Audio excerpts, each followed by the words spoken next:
Good morning, everybody. Happy Thursday. How are you guys doing today?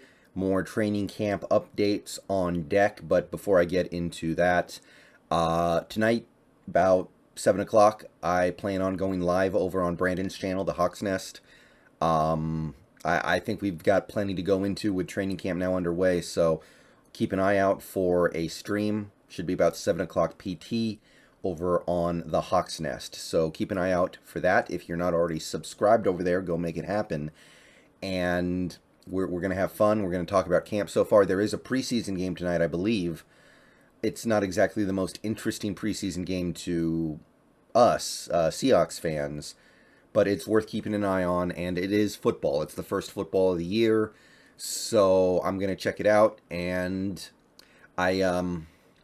hopefully we'll have some fun. We'll probably be streaming during part of the game, so hopefully something cool happens, I guess. But yeah, check us out over on the Hawk's Nest tonight. Okay, so training camp yesterday. This was, I guess, the 6th practice, and the main thing you're going to take away from this camp, this session of camp, would be, one, the veterans got the day off, or a decent chunk of the veterans, not all of them, but a good chunk of them basically didn't do anything. Rashad Penny had the day off. Jordan Brooks had the day off. Artie Burns had the day off. Just assorted players who might be in a situation where they don't want to burn themselves out. It's way too early in the season for that. They want to preserve themselves a little bit. And some of these players, they don't necessarily have a ton to prove. Them sitting out, players like I just mentioned, Artie Burns, Rashad Penny, Jordan Brooks, is going to give an opportunity for other players to show that maybe I belong, or in some cases, maybe I don't.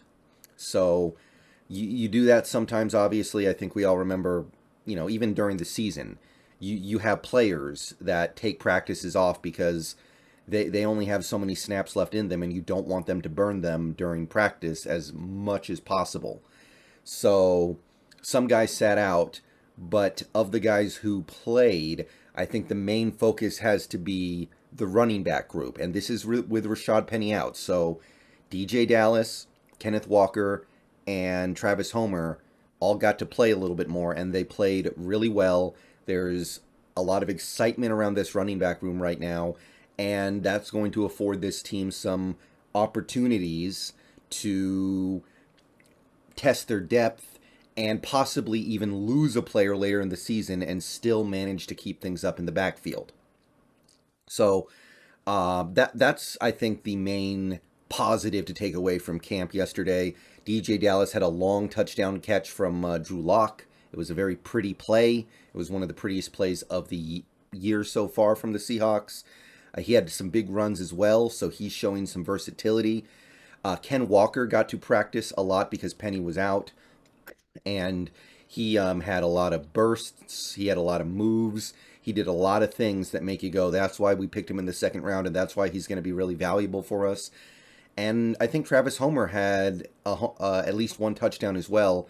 He actually, I think he was the impetus for a fight, or an almost fight. It wasn't a huge fight, but there was a little bit of violence being tossed back and forth between the offense and the defense on a play where he got leveled by Josh Jones, and I'll talk about Josh Jones in a second here, but these three guys showed up really, really well in camp, and with Penny still being healthy, as long as that's the case at least, and I know some people are counting down the days for something to happen there, but for the moment with him healthy, it seems like we've got a lot of depth there, a lot of positive depth there, and I look forward to them trying to test that depth. Looking at it offhand, you would say DJ Dallas may end up being the odd man out because you've got Penny starting, Walker as the backup, and then you've got Homer as the third down back.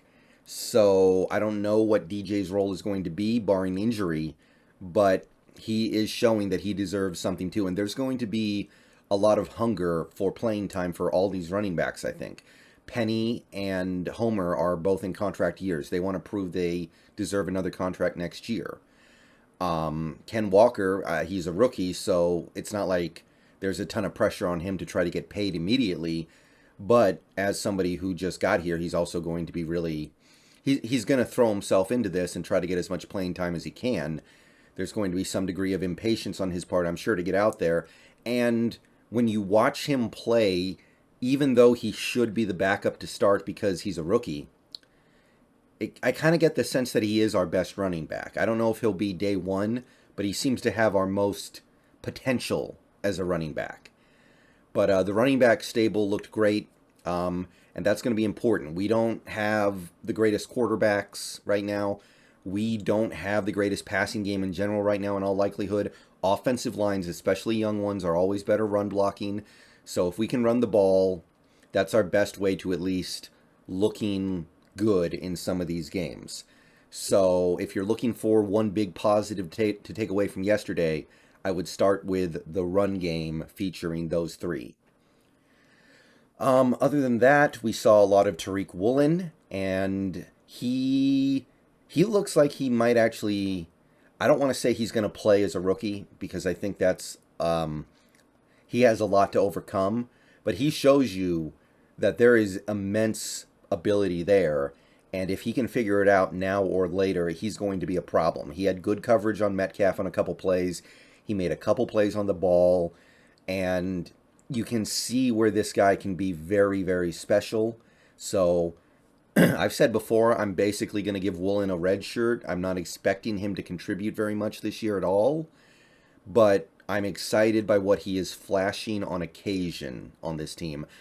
Josh Jones had a couple of hard hits on players over the, one hit over the middle and another one on the sideline, and that's important because we both know that our safeties, look, Quandre Diggs looks totally fine, and I think we're cool there, but last time he played, he did suffer a massive injury, and we all know what's going on with Jamal, where getting 17 games out of Jamal Adams just doesn't seem realistic. I think that's putting it mildly, so somebody is going to get an opportunity. You've got Ryan Neal, but I don't think he played very well at safety last year. You've got guys like Marquise Blair, who is injury-prone himself. You've got guys like Ugo Amadi, who's played some safety before, but Josh Jones is also lingering there, and he's a guy who may or may not make the team. But if Josh Jones continues to show positive signs in this camp, which I think he has so far, he had the interception the other day, and now he's had these two big hits on offensive players over training camp yesterday. It's definitely a positive sign. I like that. Also on the defensive back front, Kobe Bryant continued to play well. He did get pushed around a little bit at the end when he had to go up against Lockett and Metcalf, but he continues to show that he may get significant time this year. Sidney Jones had an interception, I believe, and 2 passes deflected against Geno Smith. So Sidney Jones looking sharp. Don't forget about him. He was playing very well at the end of the season last year. And even though I know there are some people who are definitely in a hurry to get Kobe out there, and it may happen, I think Sidney Jones does have some seniority there. And it should not be ignored, by the way, that he improved with pretty much every game he played last year, which bodes well towards him maybe being able to continue to improve this year. So the secondary continues to look really good. I think that's overall the main positive to take away from training camp so far this year, and that's a good place to be.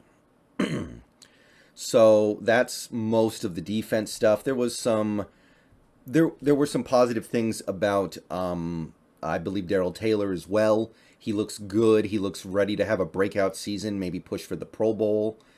But as for the stuff that I know is on a lot of people's minds right now, the quarterback battle, if it is indeed a battle, which it seems like it is, especially now, it was an up and down day for both quarterbacks, Geno and Locke.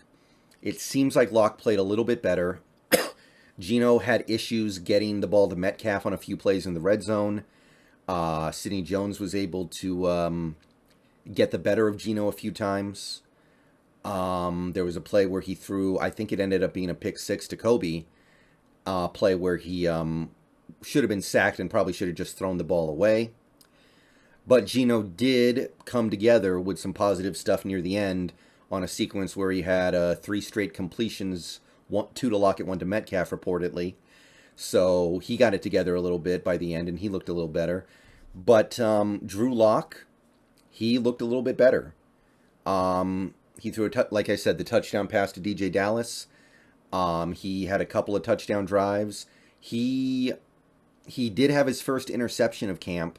I think he overthrew Goodwin, if I recall correctly. But he looked a little bit better than Drew today, I think. And while it wasn't perfect, it is probably going to encourage Carroll to give him some reps with the number ones. I think it's about time we do that.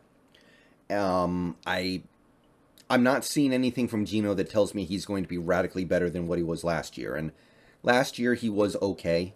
He was tolerable. He looked like he belonged in the NFL. But I can't say too much more positive beyond that. He was serviceable. So unless something changes on that front, I do want to at least see Locke and let the best man win. And when I say that, I mean truly the best man. Don't make it easy for one guy to look like the best man. Just let them truly compete and then figure out who the best man is. So I think that's about it for the quarterback battle. That's about it for what you saw from both sides of the ball. The defense continues to play good.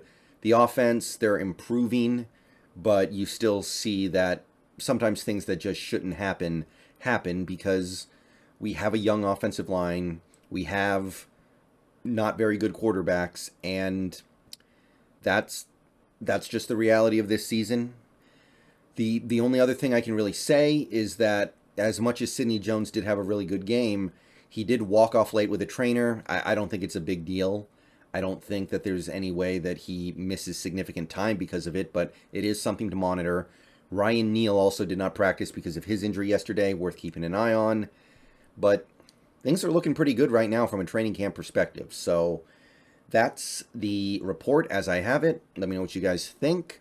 Go Hawks. I will see you guys tonight for the stream over on the Hawks Nest. Hope to see you there. And go Hawks.